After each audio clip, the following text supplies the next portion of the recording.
menghasilkan produksi optimal dengan lama pemeliharaan yang relatif cepat, sekaligus menghapus julukan ikan lambat tumbuh. Dan salah satu keunggulan ikan gurame adalah hampir semua ukuran, mulai dari telur sampai ukuran induk, mempunyai pangsa pasar. Ikan gurame dengan nama latin Ospronemus gurame termasuk ke dalam famili Anabantidae. Habitat ikan ini di alam adalah sungai, danau, dan rawa. Ikan ini termasuk ke dalam golongan ikan dataran rendah, kurang lebih 300 meter di atas permukaan laut, dengan temperatur optimum 27-30 derajat Celcius. Bentuk badan agak panjang dan pipih. Ikan ini lebih menyukai kolam tanah dengan dasar kolam tidak terlalu berlumpur dan air tergenang. Ikan ini peka terhadap cahaya dan perubahan kualitas air yang mendadak. Gurame termasuk ke dalam golongan ikan omnivor, menyukai pakan yang terapung dan menyukai hijauan serta mempunyai sifat aktif menjelang gelap.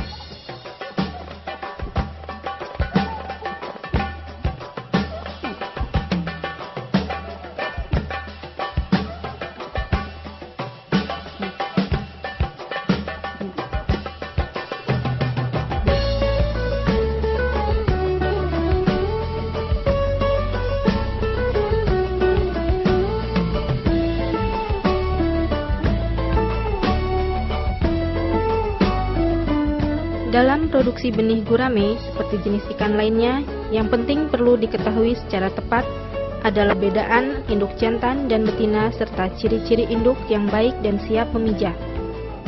Induk jantan mempunyai ciri adanya tonjolan di dahi, bibir tebal, ujung sirip ekor rata, perut langsing, kekar dan lincah. Sedang syarat induk jantan yang akan dipijahkan antara lain berat 2-2,5 kg, umur sekitar 2 tahun, sisik besar-besar dan teratur, sehat dan warna cerah merata. Induk betina mempunyai ciri tidak ada tonjolan di dahi, bibir tipis, ujung sirip ekor membulat, perut gendut. Sedang syarat induk betina yang akan dipijahkan antara lain berat 2,5-3 kg, umur sekitar 2 tahun, perut membulat dan alat kelamin memerah, sisik besar-besar dan teratur, sehat dan warna cerah merata. Untuk memperoleh hasil telur yang baik, hal-hal yang perlu diperhatikan antara lain luas optimal 25 meter persegi, kedalaman air 70-80 cm. Untuk lahan sempit atau pekarangan, ukuran kolam optimal 2x8 meter. Sisi pematang kolam bagian dalam dibiarkan berumput. Sediakan di tengah kolam meja dari anyaman bambu untuk menempatkan bahan sarang. Bahan sarang berupa ijuk atau serat karung plastik.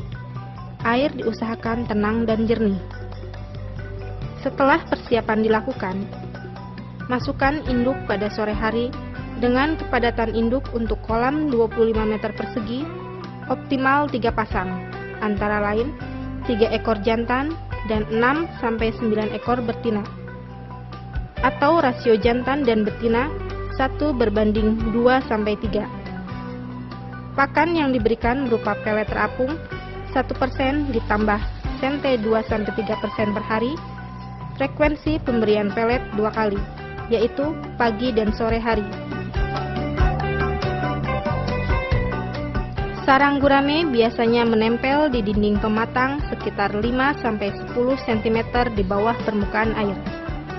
Adapun ciri sarang berisi telur antara lain, terdapat lapisan minyak di atas permukaan air dekat sarang, mulut sarang tertutup, tercium bau amis menyengat. Biasanya induk jantan berada dekat sarang. Jika sarang ditusuk dengan jari, telur akan terlihat keluar dan terapung di permukaan. Kegiatan perawatan larva merupakan kegiatan yang memerlukan perhatian khusus. Masa kritis benih adalah saat kuning telur mulai habis dan larva mulai mengambil makanan dari luar. Pada ikan gurame, kuning telur habis pada hari 8-10 dari menetas.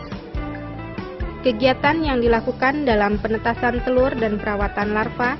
Setelah sarang berisi telur diangkat dari kolam, selanjutnya dilakukan kegiatan pisahkan telur dari sarang secara hati-hati. Masukkan telur ke dalam bak plastik yang berisi air bersih dengan kepadatan 50-100 butir per liter air. Wadah yang digunakan umumnya berupa bak plastik diameter 60 cm. Volume air diisi sekitar 10 liter. Setelah 2 hari telur akan menetas. Telur yang tidak menetas dibuang setiap hari. Penggantian air dalam bak dilakukan setiap hari, 2/3 volume. Akan lebih baik jika ke dalam bak diberi tetesan air agar terjadi proses difusi oksigen, sehingga kandungan oksigen terlarut dalam wadah bertambah. Lama pemeliharaan dalam bak 8-10 hari. Pemberian tetesan air dapat meningkatkan hasil penetasan dengan tidak perlu melakukan pergantian air. Selanjutnya, larva dipindah ke kolam pendederan yang sebelumnya sudah dipersiapkan atau diolah dan dipupuk. Pada tahapan ini, benih lepas bak umur kurang lebih 10 hari dari menetas. Dipelihara sampai ukuran sekitar 5-8 gram per ekor. Lama pemeliharaan pada tahapan ini sekitar 3 bulan. Pada tahapan pemeliharaan benih, kematian relatif masih cukup tinggi, yaitu bisa mencapai 50%. Kondisi ini disebabkan karena di satu sisi, cadangan makanan pada benih yang dibawa dari induk sudah habis, sedang di sisi lain, benih mulai mencari makanan dari luar. Sehingga, jika di lingkungan luar belum tersedia makanan yang dibutuhkan atau pakan alami, secara tidak langsung akan menyebabkan kematian yang tinggi pada benih. Hasil tahapan ini digunakan sebagai benih pada tahapan pendederan. Agar diperoleh hasil yang optimal pada tahapan ini, pelaksanaannya perlu mengacu pada petunjuk teknik-teknik pembenihan yang tepat. Beberapa hal yang perlu diperhatikan antara lain, kira-kira 1 minggu benih ditebar di kolam pendederan. Kolam dipersiapkan terlebih dahulu, penumbuhan pakan alami sebagai makanan benih lepas cadangan makanan dengan melakukan pengolahan tanah dasar kolam. Pemupukan dan pengapuran serta perapihan pematang dengan kedok teplok atau secara linci, lihat pada persiapan kolam tahapan pendederan. Setelah persiapan kolam selesai dilakukan, masukkan benih ke dalam hafa yang dipasang di dalam kolam sebagai langkah adaptasi benih terhadap lingkungan kolam. Biarkan selama 1 minggu. Kedalaman air pada tahapan ini sekitar 40-50 cm. Selama pemeliharaan benih sebaiknya dibagi dalam 2 tahapan, dengan lama pemeliharaan tiap tahapan berkisar 1-2 bulan untuk mengatur kepadatan ikan, keseragaman ukuran, dan jumlah pakan yang diberikan. Untuk tahapan pendederan benih, luasan kolam optimal sebaiknya mempunyai luas 100-150 meter persegi, dan konstruksi kolam sebaiknya kolam tanah. Sebelum dilakukan penebaran benih, persiapan kolam yang perlu dilakukan sebagai berikut. Dalam perapihan pematang kolam, hal yang perlu diperhatikan adalah usahakan pematang tidak ditumbuhi rumput, dinding pematang dibuat seperti bangun trapesium, lebih lebar di bagian bawah. Dinding bagian dalam dibuat halus atau rata dengan cara di kedok teplok, yaitu dinding pematang dipoles secara merata dengan lumpur kolam dan dibiarkan mengering. Tinggi pematang 80-100 cm. Pengolahan tanah dasar. Pengolahan tanah dasar dilakukan dengan tujuan untuk menyuburkan tanah dan sekaligus untuk menumbuhkan pakan alami. Dalam pengolahan tanah dasar kolam, hal yang perlu diperhatikan antara lain, usahakan dasar kolam tidak terlalu berlumpur. Lakukan pengapuran dengan dosis 100-200 gram per meter persegi, dan pemupukan dengan pupuk kandang sebanyak 500-1000 gram per meter persegi. Setelah pengolahan tanah dasar selesai dilakukan, lakukan pengairan kolam sampai mencapai ketinggian 50-60 cm. Selanjutnya, pemasukan air diusahakan mengalir dengan debit sekitar 1-2 liter per detik. untuk luasan kolam 100 meter persegi. Pemilihan benih tebar. Kegiatan pemilihan benih tebaran merupakan hal yang vital yang perlu diperhatikan. Kesalahan dalam pemilihan benih tebaran akan berpengaruh sangat buruk terhadap produksi yang diharapkan, sehingga akan berdampak terhadap kemungkinan rendahnya keuntungan produksi yang diharapkan. Dalam pemilihan benih tebar yang perlu diperhatikan antara lain: 1. Kondisi benih sehat, tidak cacat atau luka, dan gerakan lincah. 2. Warna tidak terlalu hitam, sisik tubuh lengkap atau tidak ada yang lepas, tubuh tidak kaku. 3. Secara visual, benih yang sehat dalam wadah angkut atau bak penampungan, posisi terlihat terbalik, atau bagian kepala mengarah ke dasar. Jumlah benih yang ditebar untuk tahapan pendederan berkisar antara 10-20 ekor per meter persegi, dengan berat rata-rata per ekor berkisar 50-75 gram. Pemeliharaan. Pada tahap pendederan, beberapa hal dalam pemeliharaan yang perlu diperhatikan antara lain: 1. Pakan yang diberikan terdiri dari dua macam, yaitu pakan buatan dan pakan hijauan. 2. Pakan buatan yang diberikan sebaiknya pakan terapung dengan jumlah pemberian sebanyak 2-3% per hari dari berat populasi.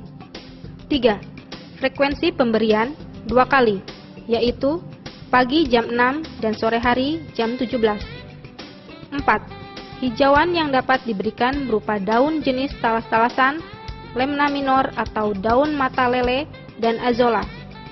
Jumlah pemberian sekitar 5% dari bobot populasi diberikan 2 hari sekali. Pemanenan.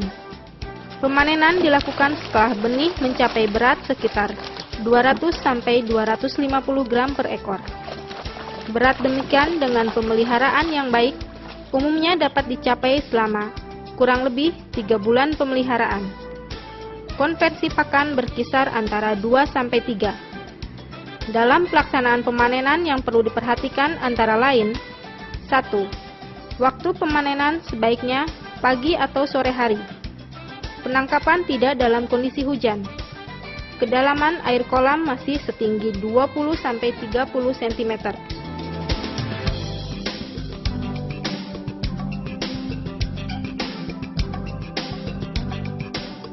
Dalam tahapan pembesaran, luas kolam optimal sekitar 200 meter persegi. Konstruksi kolam berupa kolam tanah. Kedalaman air kolam sekitar 70-80 cm dan dasar kolam dibuat tidak terlalu berlumpur. Persiapan kolam dalam tahapan ini tidak jauh berbeda dengan persiapan yang dilakukan pada tahapan pendederan. Teknik pemeliharaan pada tahapan pembesaran secara intensif adalah sebagai berikut. 1. Padatan benih optimal adalah 1-2 kg per meter persegi dengan ukuran benih tebar 200-250 gram per ekor. 2. Pakan yang diberikan juga terdiri dari dua macam, yaitu pakan buatan dan pakan hijauan. Pakan buatan yang diberikan sebaiknya pakan terapung atau finisher, dengan jumlah pemberian sebanyak 2-3% per hari dari berat populasi dengan frekuensi pemberian 2 kali, yaitu pagi jam 6 dan sore hari jam 17. Hijauan yang dapat diberikan berupa daun jenis talas-talasan dan limbah pasar atau daun caisin. Jumlah pemberian sekitar 5-10% dari bobot populasi diberikan 2 hari sekali. Pakan diberikan dengan cara disebar merata. 3. Lama pemeliharaan umumnya berkisar antara 3-3,5 bulan. Ukuran panen berkisar antara 600-700 gram per ekor atau merupakan ukuran konsumsi. Konversi pakan umumnya 2-2,5. 4. Pemanenan dilakukan sama seperti pada tahapan pendederan. Hanya pemanenan pada tahapan ini sebaiknya dilakukan tanpa menggunakan alat tangkap.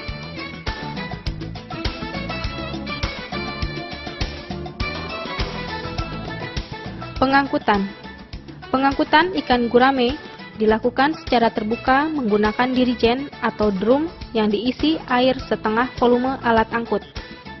Kemudian ikan dimasukkan ke dalam drum atau alat angkut satu persatu untuk mencegah kerusakan terutama pada sisik.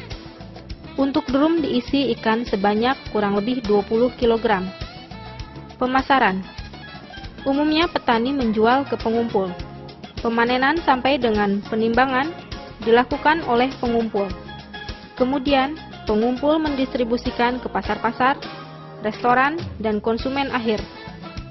Di restoran, umumnya gurame dihidangkan dalam bentuk gurame asam manis, gurame goreng tepung, gurame rica-rica, dan lain-lain.